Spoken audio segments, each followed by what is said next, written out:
In the darkest corners of my memories lies the tale of the Annabelle doll, a story that chills me to my very core. It all began when I moved into a quaint, old house at the edge of town. The charm of the place masked the sinister secret that resided within its walls. As I settled into my new home, I came across the doll. It was an exquisite vintage porcelain doll with long, ebony hair and piercing blue eyes. Its delicate features were hauntingly beautiful, and it had an aura of timeless elegance. But from the moment I brought it into my life, an inexplicable unease settled deep within me. My first encounter with the doll was innocuous enough. I found it in a dusty old trunk in the attic, wrapped in layers of yellowed newspaper. I couldn't resist the pull of nostalgia, thinking it might be a treasure from a bygone era. I gently unwrapped the fragile layers, revealing the enchanting doll beneath. As I held it, I felt an odd sensation, a subtle tingle down my spine, like a whisper of an icy breath. That night, as I lay in bed, my unease grew. The doll sat on a shelf, a mere silhouette in the moonlight, but those piercing blue eyes seemed to follow me, like they held a secret I couldn't comprehend. I dismissed it as paranoia, attributing my unease to the unfamiliarity of my new home. However, things took a sinister turn as days passed. Strange occurrences became the norm.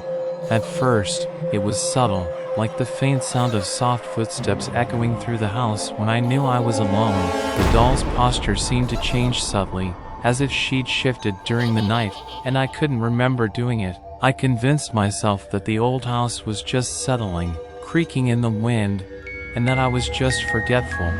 One evening, while watching TV, the Annabelle doll caught my eye. She was now seated on a chair across the room, her head turned towards me.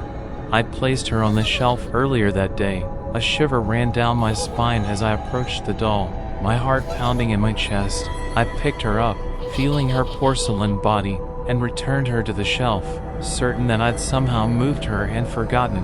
The next morning, I awoke to find her sitting at the foot of my bed, staring at me with those piercing blue eyes. Panic set in, and I decided it was time to get rid of the doll. I wrapped her in a cloth and took her to a local antique store. The owner, an elderly woman, gasped when she saw the doll. "Where did you find this?" she asked, her eyes wide with fear. I hesitated but told her about the attic and my growing unease.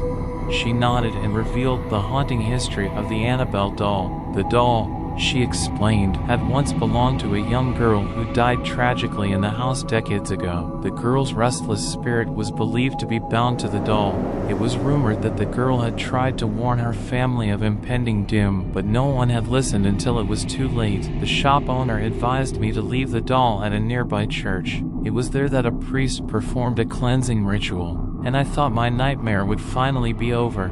But it was far from over. The next night, as I lay in bed, I heard faint whispers in the dark.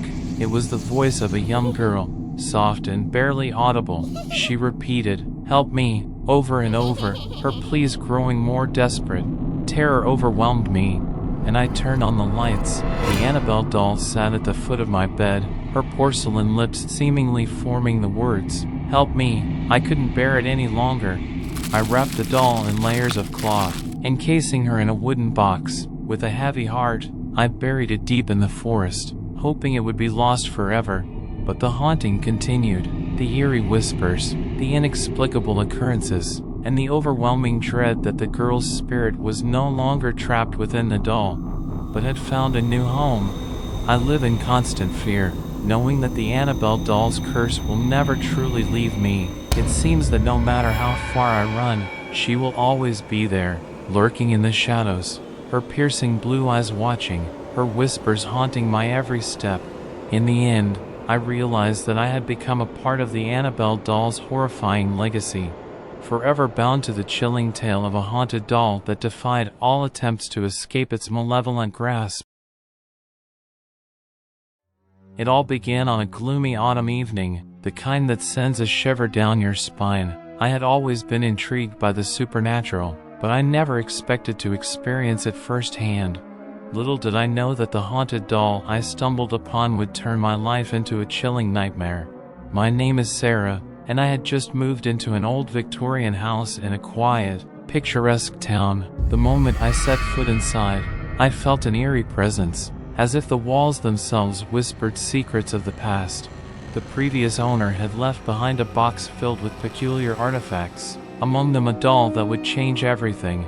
The doll was unlike any I had ever seen. It had porcelain skin, big, vacant eyes, and a smile that seemed to conceal malevolence. Its hair was jet black, and its dress was tattered, as if it had witnessed a lifetime of despair. It sent shivers down my spine, but I couldn't resist the temptation to keep it. As the days went by, strange things began to happen. The doll seemed to move on its own, changing positions when I wasn't looking. I initially dismissed it as my imagination playing tricks on me, but the unsettling feeling persisted. I decided to do some research, and what I discovered was bone-chilling. It turned out that the doll had a dark history. Legend had it that it was once owned by a troubled girl named Emily, who lived in the very house I now called home. Emily had been a loner, shunned by her peers, and she had formed an eerie attachment to the doll. She would talk to it for hours, her voice echoing through the empty hallways. One fateful night, a fire consumed the house, taking Emily's life along with it. The doll, miraculously unscathed, was found in the ruins. It was said that Emily's spirit had become trapped within the doll, forever bound to it by some malevolent force.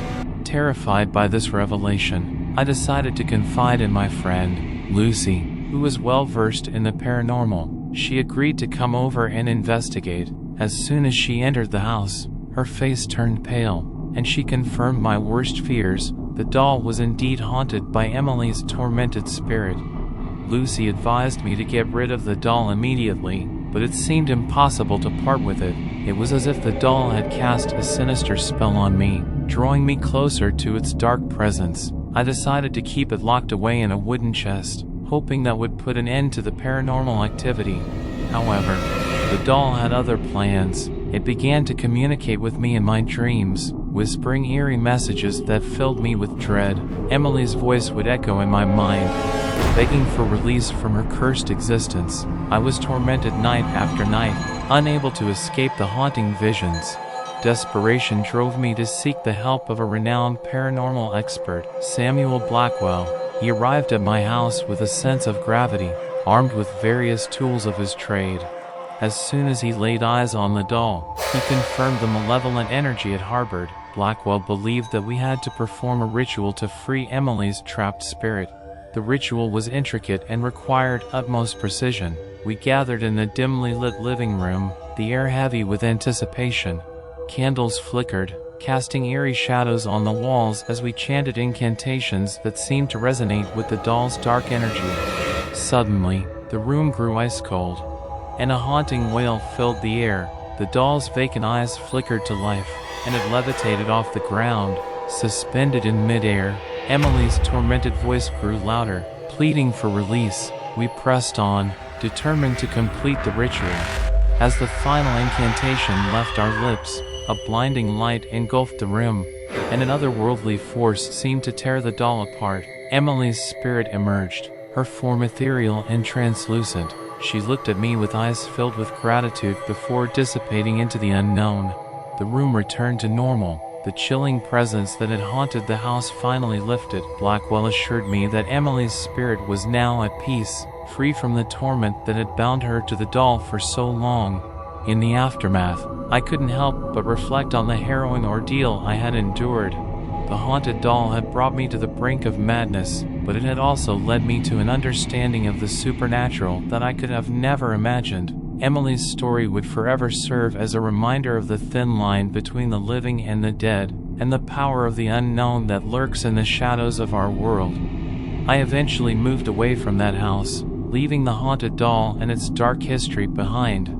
But the memory of that terrifying encounter still haunts my dreams, a reminder that some mysteries are better left untouched, and that the supernatural world is far more complex and unsettling than we can ever comprehend. The experience changed my life forever, leaving me with a profound fascination for the inexplicable and a newfound respect for the boundaries between the living and the dead.